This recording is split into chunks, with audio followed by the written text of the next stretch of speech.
চন্দনা ইলিশ ইলিশের মতোই দেখতে। এটিকে সার্ডিন বা চন্দনা ইলিশ বলা হয়, তবে ইলিশের মতো এত স্বাদ হয় না এই মাছের। অসাধু ব্যবসায়ীরা সার্ডিনকে ইলিশ বলে চালিয়ে দেয় প্রায়। আবার সব ইলিশের স্বাদও ভালো হয় না।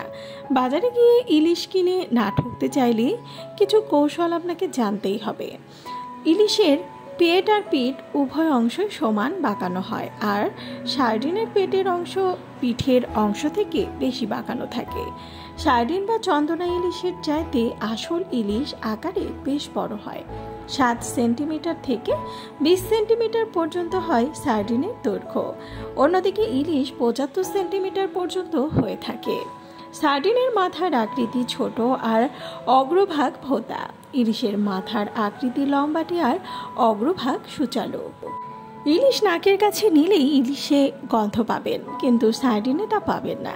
সার্ডিনের চোখের আকৃতি আসল ইলিশের চোখের আকৃতির চাইতে বড় হয়। সার্ডিনের পৃষ্ঠীয় পাখনার অগ্রভাগে এবং পুচ্ছ পাখনার কিনারা ঘোলাটে। ইলিশের পৃষ্ঠীয় পাখনার অগ্রভাগে এবং পুচ্ছ পাখনার কিনারা অনেকটাই সাদাটে হয়। ইলিশ আকারে যত বড় হবে স্বাদ তত বেশি হবে। ডিম ছাড়া ইলিশ কিনলে স্বাদ অটুট থাকবে।